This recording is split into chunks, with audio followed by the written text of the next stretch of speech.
Hey everyone, welcome to another episode of The Remote Real Estate Investor. I'm Michael Albaum, and today I'm joined by Derek Dombeck, who's an investor, owner of a private lending company, as well as conference host. So let's get into it and hear about Derek's private money and sophisticated purchasing strategies. Hey Derek, what's going on? Thanks so much for taking the time to hang out with me today. Yeah, I just appreciate you having me on. I think it's totally my pleasure. I think we're going to have a lot of fun today because we're talking about a pretty interesting topic here. But before we get into the meat and potatoes and the sausage, as you mentioned, being from Wisconsin, give all of our listeners a little bit of background and insight into who you are as an individual and what it is you're doing with real estate today. Well, don't forget about the beer in Wisconsin as well. Oh, that's right. That's right. Before we get to the beer and sausage. Yes. I just started out as a construction worker back in the day and started in 2003, just like most people do. We buying and selling at that time, holding rental properties. And we were buying in the state of Wisconsin, buying cash flow properties, but we also got, I don't want to say, sucked in a bad way, but we kind of got sucked into the craze of building new construction in Florida in the early 2000s, which went really well until it didn't. So in 2007, in that short period of time, my wife and I had built up a pretty nice portfolio, and we lost it. We lost it all, damn near. Fortunately, we didn't lose our personal residence, but the majority of our holdings, at that time we had about 29 doors. Right around $4 million in assets, and just within months it was down to $1 million in assets on paper. Cash flow was negatives. And I look at that now as such a blessing. It didn't feel like a blessing back then. It was definitely a blessing in disguise. But we would have never been forced to learn how to get creative and learn how to structure deals creatively, because when we started, we used banks for everything. We were just like Lending Tree. Everybody was throwing money at us, and we had great credit, good income, jobs, all the stuff that banks love. And we quickly realized how little control we had over our business. The banks controlled our business. And when the banks stopped lending, we were dead in the water. So it took a few years, but fast forwarding on, we learned how to get creative.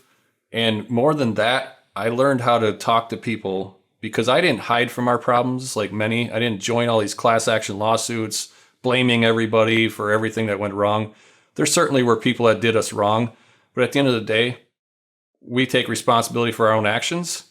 And I wanted to be able to, approach the banks, and especially our local community banks that we had been doing business with, and they wrote it out with us. I had a couple community banks who didn't get their doors locked, that ultimately, hung on with us and rewrote those notes. And, the stuff in Wisconsin was cash flowing. It was the stuff in Florida that was burying us. And, we made it through. But as we've transitioned forward and met my current business partner about 10 years ago, he had never used a bank ever to do any kind of real estate. And he started 1 or 2 years after I did. So we've both been in the business since the early 2000s. And he had always raised private capital to fund all of his deals. And so a combination of raising private capital for the cash deals and structuring terms on the, creative deals, that's how we've grown our business to this day. Right now, our goal is to buy 2 or 3 real estate acquisitions a month, but our bread and butter actually transitioned into the lending space because we got really good at raising money to fund our own deals, to the degree we had more money than we had deals. Wow. And you never hear that. Yeah. So we had a lot of friends, and I think this is important, Michael. The first 8 years of my business, I was a closet investor. I didn't go around trying to build a network. I didn't really tell a whole lot of people what I did. I had a full-time job, and I built my real estate, on the side with my wife.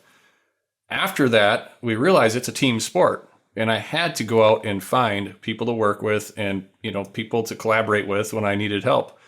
So that's actually how I met Jeff, my business partner. He was running the Real Estate Investor Association in Green Bay, Wisconsin, which is about an hour and 20 minutes from where I live.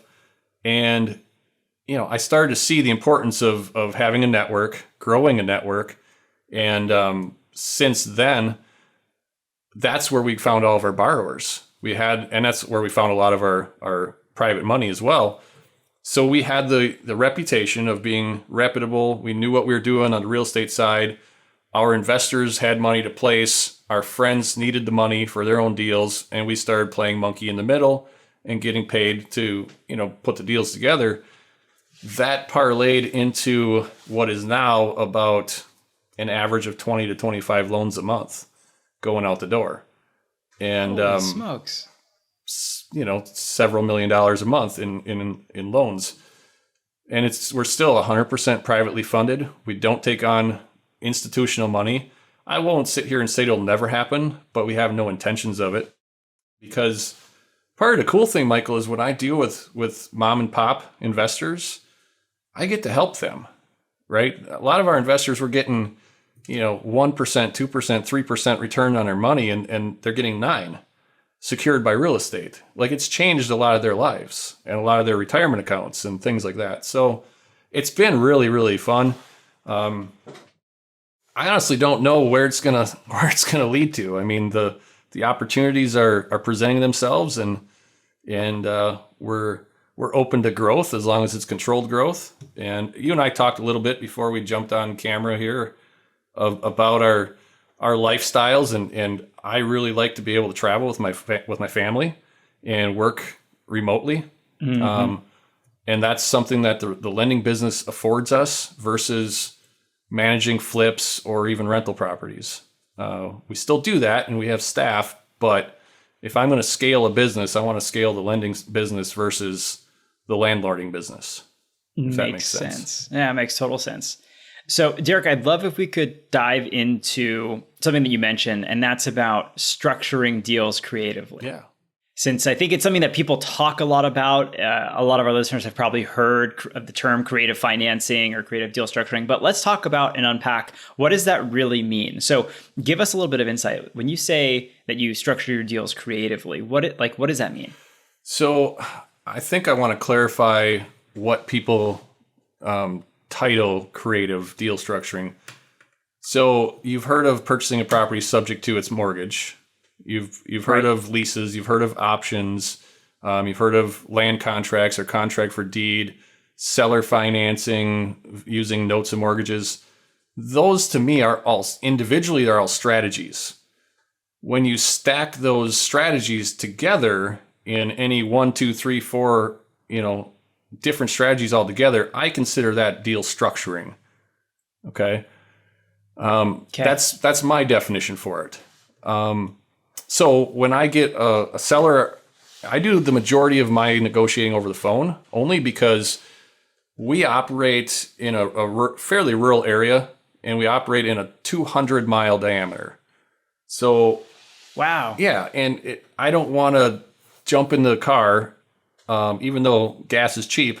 I don't want to jump in the car and drive 100 miles to a house if there was never a chance that I was actually going to put a deal together on that house. So I got really good at being able to talk to people over the phone and getting them to open up about what their goals are. And it's to me, it's super important solving their problem. I don't even need to mention what my goals are because I know them internally. I'm not going to do the deal if I don't hit my goals. So I'm only working towards their goals. I'm only talking about their goals. And through those conversations, a lot of negotiation books and gurus and people that teach sales really try to tell you just ask questions. And that's not incorrect, but I really feel it's important how you ask those questions, what the tone in your voice is, what the response and the tone in their voice is, the body language, even if you can't see them, you can hear. I key in very much on that type of stuff.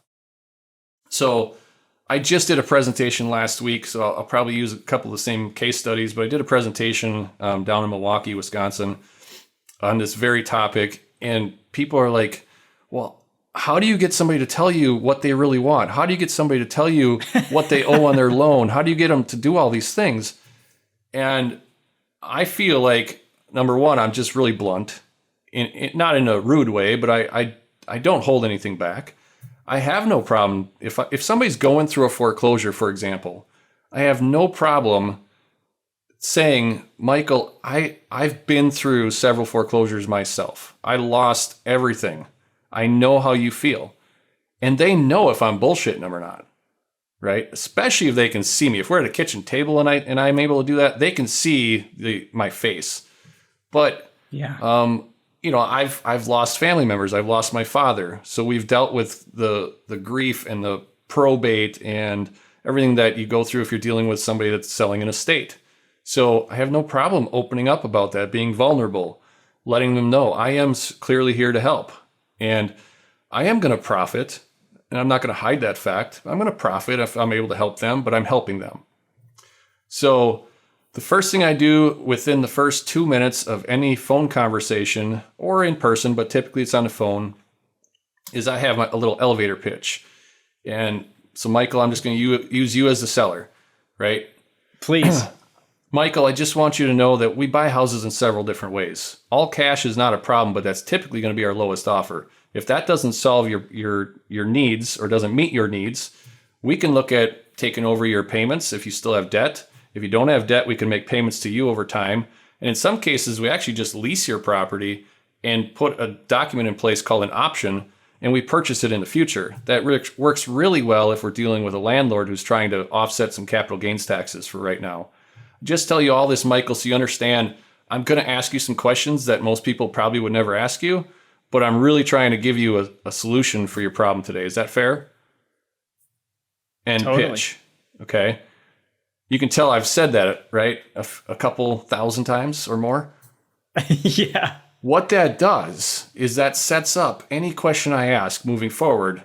They now know why I'm asking it. I'm asking it to, when I say, Michael, do you have any debt left on your property? And that's important too. Like the way I just said it, I don't say, Michael, what's your mortgage? Or Michael, what's your loan payment? I don't say those institutional words. I come across soft and subtle, and I'm like, Michael, do you have any debt left on your property? In that tone, right? And people just... It feels so different, even just as we're having this conversation. Yeah, and people open up. And that's the tone of the entire conversation. And I don't care if it takes 15 minutes or an hour, as long as it's going in the right direction. And I'm leading them to a preconceived conclusion that I already have, but I'm not doing it maliciously or trying to take advantage of their bad situation, right? It's kind of like, have you ever gone whitewater rafting? Mm-hmm. Yeah, it's great. Okay, so you have a guide when you go whitewater rafting, and they know that they're going to take you through a class 4 rapids, and it's going to be a possible shit show. Mm-hmm. But they also know that the joy and the excitement that it's going to bring you when you get to the soft water at the bottom of that, and everybody's high-fiving and they're excited and they got the adrenaline rush, they already know what was best for you. I do the same thing. I know what I can do for a property owner. I know I'm going to have to get them through some class 3 or class 4 rapids, and they're going to have to, take faith that I know what I'm doing to get to the end when we're all high-fiving and the problem is solved. So I don't want to manipulate them through the class 3 and class 4 rapids, but sometimes you might have to just, throw them into the class 3 and class 4 rapids knowing we're going to be okay. Yeah. So yeah, that's a great analogy. Yeah. So that's what we do. Derek, I'd love if you could walk us through what a case study looks like or an example looks like that you've seen. Because I think you threw out a bunch of really great strategies, but hearing how they all start to piece together and fit together would be really helpful. Yeah, for sure. So I want you to know the case studies I talk about have all been done in the last couple of years during the hottest selling market we've ever had, because I'm not going to give your listeners old information. From 1979, right. A deal that was done. For sure. But I had a ranch house on 5 acres of land in central Wisconsin. To give you an idea, our median price points here are $150,000 to $250,000 houses in most cities. And you get rural, it can be a little bit, plus or minus depending on acreage. But this was a 3-bedroom, 2-bath ranch built in the 70s, had some additional outbuildings, sat on 5 acres of land, and in a nice condition. That would have been worth about $225,000. Now, this was about a year and a half ago.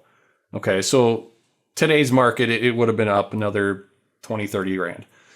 But Randy had 2 mortgages on his property, and if you wanted to do a full renovation on the property, it needed a $50,000 renovation. It had some dated stuff in it.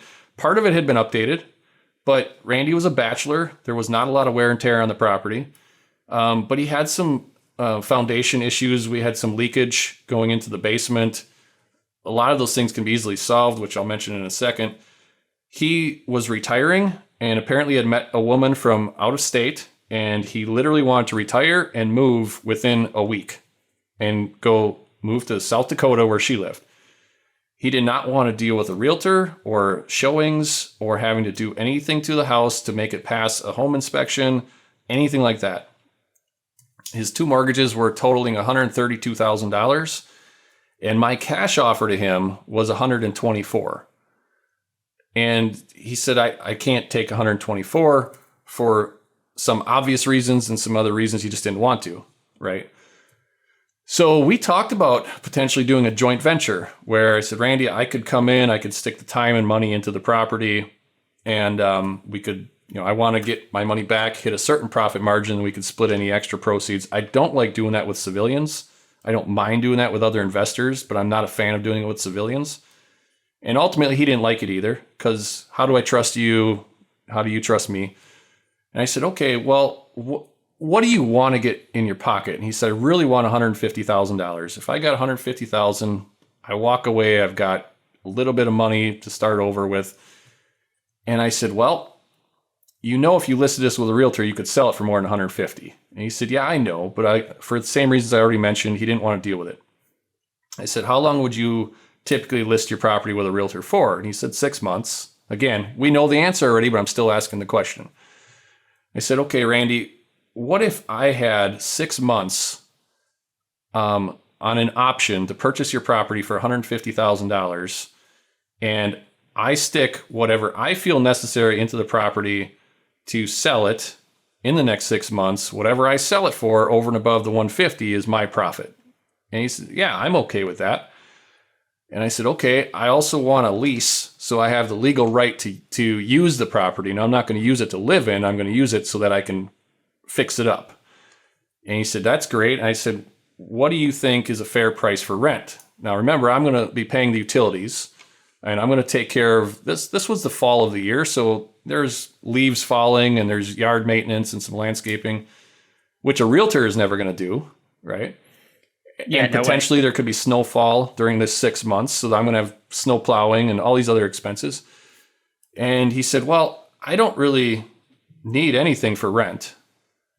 I will tell you, he backpedaled before we signed the documents. He ended up chiseling me for the taxes, the real estate taxes monthly. So I ended up paying $220 a month for rent, which, I gave in on that one. So, okay. So I had use of this building for 6 months for $220 a month plus utilities. Okay. I am now going to go in there and only do the renovations to it that I feel necessary to get it to pass a home inspection and an FHA loan or any government-backed financing, because conventional would already qualify, but I want to make sure it's going to qualify for all these other programs. That meant taking care of the water problem in the basement. And ultimately, we painted everything, the basement walls, we freshened everything up, did a deep clean on the property, did some landscaping, 5 days time, and $2,000 out of my pocket in labor and material, and we put that property on the market. We had, when I listed it with my real estate broker friend who already had a buyer in her pocket, but we did it legal and we marketed it. Her showing was the first showing. We had 14 showings scheduled within the first 24 hours, and I ultimately accepted the original offer, which was my full asking price, $200,000. They had no inspections. They had good financing, conventional financing. They were able to close in about 26 days. I never owned the property, Michael. I controlled it with an option and a lease. Our net was $36,000. So for 5 days work and 5 days work. So what's the return on investment annualized? Who cares? Enough, right? It's enough. But it gets important on how you structure this, because we talked about strategies and structuring, right? So initially I had an option and I had a lease, and that was great, but I want to protect myself. And this is something you probably won't hear anywhere else because very few people talk about it. You have the right to record an option on public record, right? So that Randy can't go and sell it to somebody else. Or, I mean, Randy could see, oh my gosh, he put this on the market for $200,000, which actually we talked about because I'm open and blunt. I told him what my intentions were. He was totally fine with it. And spoiler alert, he actually knew the kids that I sold it to. Their parents were friends of his. They just never knew his house was for sale. So he was happy with who ended up with the house. But what I do in that scenario is I secure my option with a mortgage. A mortgage is nothing more than a security instrument, which typically is going to tie a property to a promissory note, a loan, right? But a mortgage or a deed of trust, depending what state you're in, can secure an option. It can secure a lease. It can secure any agreement, because all it's doing is pledging the property as collateral in the event that the agreement is breached or defaulted. Okay? So why is that so important? Why don't I just record the option? Well, let's say that Randy decides he does not want to close. I do all this work. I find a buyer. He doesn't want to sell to me because he's seeing dollar signs and he wants to backdoor the deal and go sell to somebody else. Options have gotten missed in title searches. I mean, they're not as common as a mortgage, and everybody's taught to look for mortgages or deeds of trust. If the option got missed and that property actually closed and Randy sold it to somebody else, what's my recourse as the option holder? Probably pretty limited. I can file a lawsuit. I'm never going to get that sale reversed, ever, because it's done. It was sold to a third party. It'll never happen. But I'm sitting in front of a judge arguing contract law, which is gray at best. And the judge has the ability to have an opinion on what he thought we meant in this option agreement. If I record a mortgage instead of the option, number one, I don't want the public seeing what the terms of my option are. And if they're public record, they get to see what my purchase price is, and they get to see how long I have to purchase it and everything else that's in there. So I could file what's called a memorandum of option, but I don't want to do that either, because again, it could get missed. Now, if I file a mortgage, how often do mortgages get missed? Almost never. But even if it got missed, I still have a lien against that property that's in senior position to who just bought it. Title insurance is going to kick in. There's going to be a bunch of stress, but I can start a foreclosure action, take the property back. Or if Randy refuses to sell to me, I can say, okay, Randy, thank you for being an asshole and not living up to what we agreed to. Now I have to turn this over to my attorney and foreclose and take the property away from you. In which case, you're likely going to get zero instead of the cash you would have gotten, because he pledged the property as collateral to secure our agreement. Now, I would be, in this particular deal, I would be foreclosing subject to the senior liens. I would still have to pay off his two bank loans. The 130 or whatever. Right, which is totally fine, because that's the way it should be anyways. And then here's the final piece. I always have power of attorney on the properties from Randy. So when I went to list the property, if I was going to sell it to anybody using government financing like FHA, any loan program that still has seasoning issues or title seasoning requirements, I should say, I could not buy the property from Randy and then double close it 10 minutes later and sell it to you, because there would be a title issue with seasoning of title. Because I had power of attorney from Randy, I listed the property as Randy's POA, and I actually signed the closing documents on behalf of Randy to the end buyer. And I got paid as a mortgage payoff on the closing statement. So it doesn't trip up any FHA underwriting or any other loan underwriting because they're doing a title search. They're seeing Randy's name is on title, right? I'm Randy's POA. Makes total sense. Oh my gosh. And my payoff is just going to be a mortgage payoff, which looks normal to any lender, right?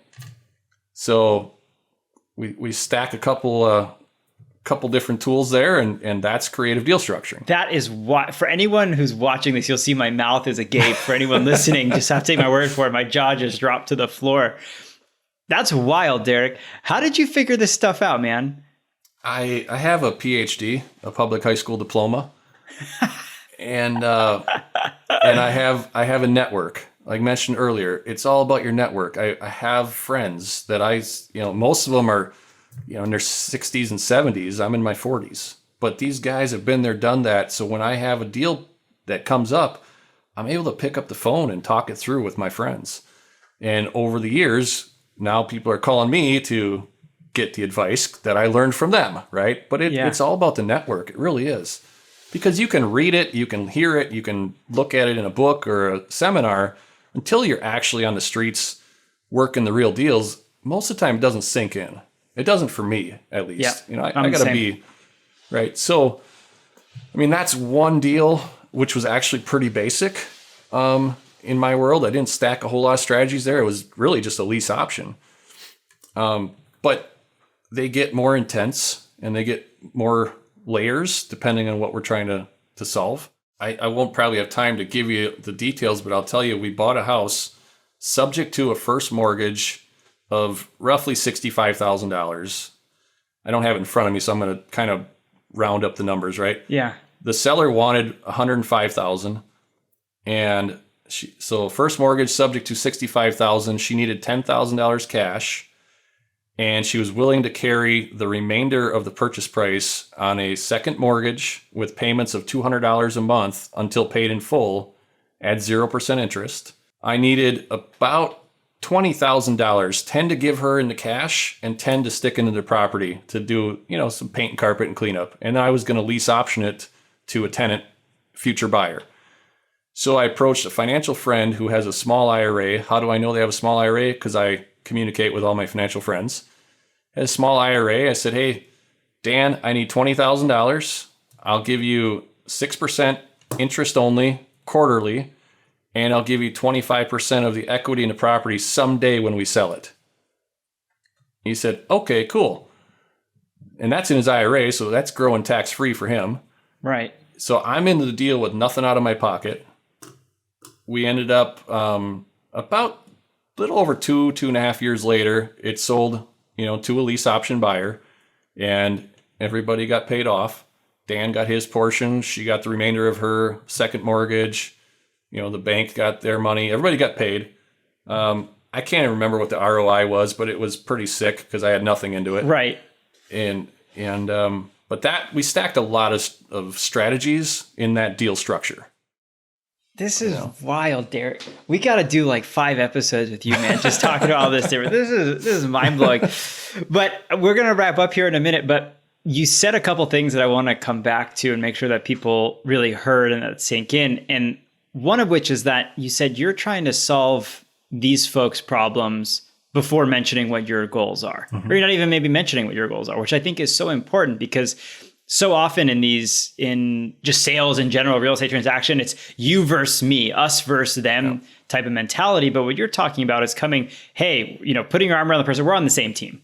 Let's figure out how to get you out of hot water, which I think is so, so critical. It is. And it's a lost art in the United States. And that lost art is sad because people don't care about people anymore, right? Many people don't even know their neighbors' names. I live in the middle of nowhere. So for me, I got 40 acres and some horses and my family, and I know all my neighbors around me. I've been in the same area my whole life. But I go to these cities and I buy these houses, and the first thing I do, literally, is I go on every house on either side of me, across the street and behind me, and I shake their hands. I give them my business card. I let them know what our intentions are with the property. Now I have a built-in security system, because they're all watching the house for me and they all have my cell phone number, and they're also seeing the improvements we're making to their neighborhood. So when they have a friend or somebody else they know that's trying to sell a property, they call, right? Like, but that's just a lost art that everyone just wants to hide. Or they're the other way. They want to put everything on social media and brag, which that's a whole nother thing. We could do a whole other episode about that. Yeah. Yeah. But what I do is nothing magical. I just truly care. And if I solve enough people's real estate problems, I'll make a healthy living and raise my family. That's really what it comes down to. I love it. Derek, we're going to get you out of here in just a minute. But before we hit record, you were telling me about some pretty cool side projects that you're working on. And I think you mentioned that you're writing and also co-authoring a book. Is that right? Yeah. So I'm authoring my own book, which is not titled yet because we're in the process of it. And I'm co-authoring a collaboration book with a bunch of other really cool authors. And they're both going to be out towards the end of the year. So I can't give anything today. I just would have to have people reach out via email and let me know how I can get it to them later. But I'd love to give your audience the free version of both of those books. And then amazing. Yeah. So, simply my email address is my first name, Derek, spelled the short way because my mom probably thought I wasn't gonna be smart enough to spell it the long way. I'm not sure. But it's so Derek at bestreifunding.com. Shoot me an email. Tell me you heard me on Michael's podcast and put you on the list for the free books. And when they get, released, I'll have my assistant just email blast them out to everybody. So that's the first thing. I'd just love to do that. Thank you. The other thing, Michael, I host a conference once a year, and we actually this was handed down to us from all of my peers that I learned all this cool stuff from. We just became very close friends. They used to run a conference on a cruise ship, and they aged out and said we don't want to do this anymore. So we took it over. It's called the Generations of Wealth. It's going to be in Cancun in late February 2023. What I'm super proud of, Michael, is we have non-selling speakers. So this isn't a pitch fest. It's a 5-day conference. We have people speak from 9 in the morning until 1 in the afternoon on advanced strategies. This is not really for brand new people. You still get something out of it, but it's advanced stuff, what we were just talking about for the last 25 minutes. But then the whole afternoon is spent just networking, hanging out at the pool, having an adult beverage if you're, of like that kind of thing, or if you're from Wisconsin, having 12 adult beverages, whatever. And then people are out to dinner together, people are hanging out by the pool, whatever. Then in the evening, we have these town hall sessions, which are totally optional. You can come and do as much or as little as you want, but those are more interactive discussions. But what I really love about it is we encourage people to bring their kids, especially ages 10 and up. We don't charge you to bring them. They can sit in on every session at free of charge. Last season or last February when we had it, we had about 18 kids there, and about a dozen of them sat through every lecture, regardless of the fact they didn't have a clue what was being talked about.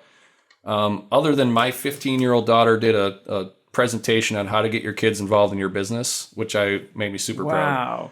Wow. But I want our kids to build a network of people in their teenage years and early 20s across the nation who have parents who are freaks like us, who just don't conform to a lot of the stuff that's being taught in school systems. And if they never enter the real estate world, totally fine. But they know that there's other people out there. Literally my daughter has friends in about 7 different states, and they communicate daily, weekly. It's unbelievable. So Generations of Wealth, the website is GOWvoyage.com, GOWvoyage.com. It's literally just being opened up to the public as we're recording this, and it's not going to be this huge 400 person conference. So there will get, potentially a point where we're going to have to shut it off because I've only got so much room blocked off at this all-inclusive resort, but it's going to be awesome. I love it. Well, definitely go check that out, everyone listening or watching. Derek, what's the best way for people to get in touch with you if they have more questions, want to follow up? Is it your email that you gave earlier, or is there another way? Yeah, and that's my personal email, guys. I actually check that, and I'm more than happy to talk to anybody about, whether they're private lenders or deal structuring or whatever, yeah, reach out to me. I'd love it. Right on. Well, Derek, thank you again so much for coming on and sharing so much wisdom. This was really, really incredible. Definitely, we'll be in touch soon, man. Awesome. Thank you so much, Michael. Have a blessed day. Thanks, man. Take care. All right, everyone. That was our episode with Derek. A big thank you to him for coming on and sharing some really interesting insights into creative ways to purchase properties. As always, if you like the episode, feel free to leave us a rating or a review wherever you get your podcasts, and we look forward to seeing you in the next one. Happy investing.